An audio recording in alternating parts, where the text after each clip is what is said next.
अस्सलाम वालेकुम। आज हम फर्स्ट ईयर बायोलॉजी का 6 चैप्टर किंगडम मोनेरा का लेक्चर नंबर 4 डिस्कस करने जा रहे हैं। पिछले लेक्चर में हमने सेल इन्वेलप स्टार्ट किया था जिसमें हमने कैप्सूल डिस्कस किया और आज हमारा जो टॉपिक है अगला वो है स्लाइम। स्लाइम भी एक आउटर कवरिंग है, loose soluble cover of macromolecules. Macromolecules की ये एक आउटर कवरिंग है, सम बैक्टीरिया में प्रेजेंट होती है स्लाइम और ये इसको प्रोवाइड करती है पैथोजेनिसिटी। जिन बैक्टीरिया में ये प्रेजेंट होती है उसमें ये उन्हें पैथोजेनिसिटी प्रोवाइड करती है, डिजीज़ कॉज करने की सलाहियत, यानी कि बीमारी पैदा करने की जो सलाहियत है ये बढ़ा देती है उन बैक्टीरिया में। जैसा कि कोलरा जो एक फेमस बीमारी है, डिजीज़ है, ये बैक्टीरियल डिजीज़ है, तो बैक्टीरिया की वजह से होती है। तो जब ये शेत है, मतलब ये कवरिंग होती है, जब ब्लड में जाती है तो ये डिजीज़ कॉज करती है। जिन बैक्टीरिया में प्रेजेंट होती है उनकी पैथोजेनिसिटी दूसरे बैक्टीरिया से ज़्यादा होती है। ये प्रोटेक्ट अगेंस्ट फैगोसाइटोसिस। फैगोसाइटोसिस होता है सेल का किसी पार्टिकल को, सॉलिड पार्टिकल को निगल जाना, तो ये बैक्टीरिया को निगले जाने से बचाती है, फैगोसाइटोसिस से बचाती है। इसके बाद है सेल वॉल।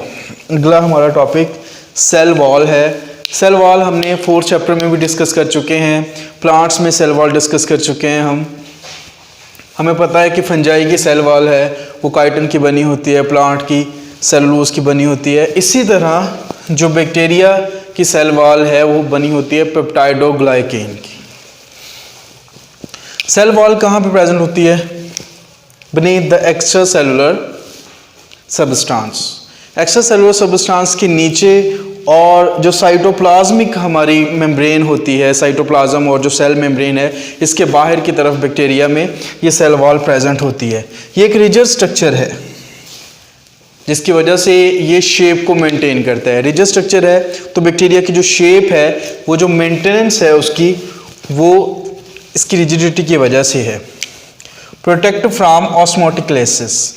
ऑस्मोटिक लाइसिस क्या होता है? ऑस्मोटिक लाइसिस से ज़्यादा वाटर की जब इंजेक्शन हो जाती है तो सेल फूल जाता है, तो वो फट सकता है। लाइसिस मीन होता है फटना, तबाह हो जाना, ठीक है। तो इससे ये बचाती है सेल वॉल बैक्टीरिया को।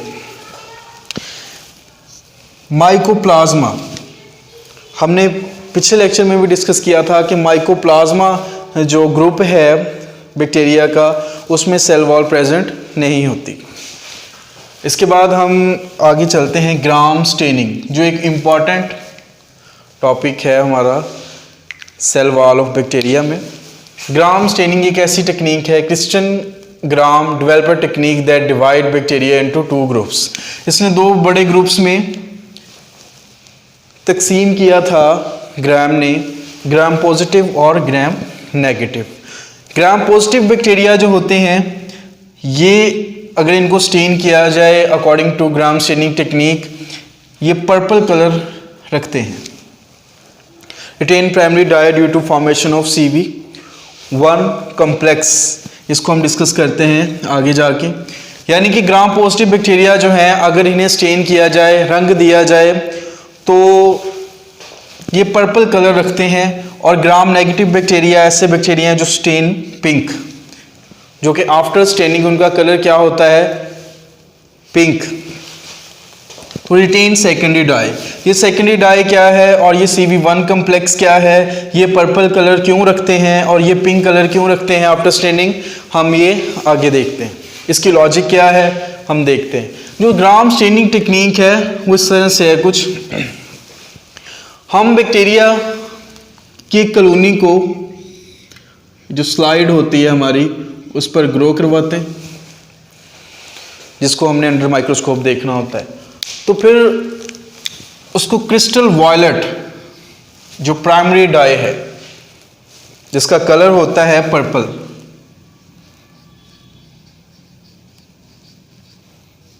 कुछ देर के लिए इसमें डालते हैं।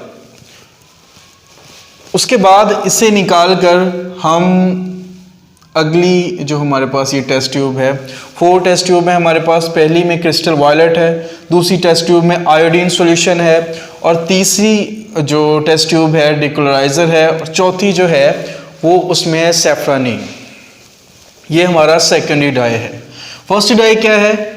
Crystal violet. क्रिस्टल वायलेट में हमने डाला इस स्लाइड को कुछ देर के लिए और फिर उसमें से निकाल लिया। उसके बाद निकाल के हम उसको आयोडीन सॉल्यूशन में डालते हैं, फिर उस कुछ देर बाद, कुछ मिनट्स के बाद हम उससे निकाल के उसको डिकलराइज़र में डाल देते हैं। डिकलराइज़र के बाद लास्ट में हम इस टेस्ट ट्यूब में सैफ्रानीन में उसे डालकर फिर वॉश करके माइक्रोस्कोप के नीचे उसे देखते हैं। तो ये जो प्रोसेस है, ये स्टेप है ग्राम स्टेनिंग टेक्निक में हम फॉलो करते हैं। तो हमने अब देखना है कि ये जो हमने अभी देखा कि ये पर्पल कलर कैसे ग्राम पॉजिटिव बैक्टीरिया में आ जाता है और ग्राम नेगेटिव बैक्टीरिया में पिंक क्यों है, ये क्यों प्राइमरी डाई रखते हैं और ये क्यों सेकेंडरी डाई रखते हैं। तो इसके लिए हम देखते हैं यहाँ पे इसका स्ट्रक्चर। ये ग्राम पॉजिटिव बैक्टीरिया है,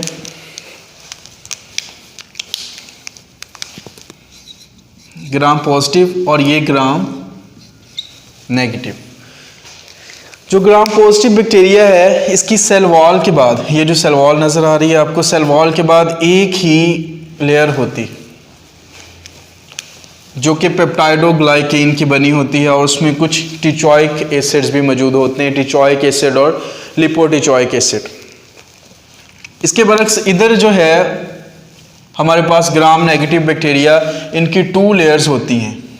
एक होती है जो लिपोप्रोटीन और पेप्टाइडोग्लाइकेन की बनी होती है, और एक लेयर्स होती है जो लिपोपॉलीसेकेराइड्स की बनी होती है, और इसमें जो पेप्टाइडोग्लाइकेन है वो 10% पाए जाते हैं।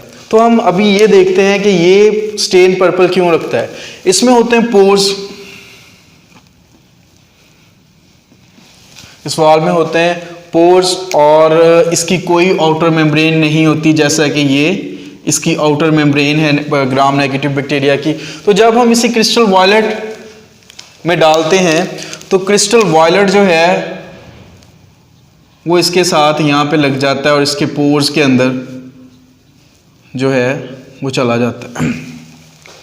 तो अगर ये सारे यहाँ पे लग जाते हैं तो ये सीवी जो है क्रिस्टल वायलेट यहाँ पे लग जाता है, जिसका कलर है पर्पल। तो हम जब इसमें से निकाल के इसको आयोडीन सॉल्यूशन में डालते हैं तो इसकी बांड आयोडीन के साथ बन जाती है इस तरह से। तो जैसे कि हमने यहाँ पे डिस्कस किया था CV1 कॉम्प्लेक्स, जो CV1 कॉम्प्लेक्स है वो क्रिस्टल वायलेट का आयोडीन के साथ जो बांड है इसको मजबूत कर देता है, इसलिए ये पोर्स के अंदर और ये बाहर की तरफ सारा जो है यहाँ पे लगा हुआ है और हमें ये पिंक पर्पल कलर नजर आता है। उसके बाद हम इसको डिकलराइजर में डालते हैं। डिकलराइजर का बेसिक काम क्या है कि ये कलर को उतारता है, जो कलर इसके ऊपर है इसको ये साफ कर देता है, लेकिन ये इतनी कॉम्प्लेक्स बांड हो चुकी होती है कि डिकलराइजर इसको हटा नहीं पाता। उसके बाद हम इसको डालते हैं सैफ्रानीन में। सैफ्रानीन जो कि सेकेंडरी डाई है, हमने पहले डिस्कस किया, ये पिंक कलर का है।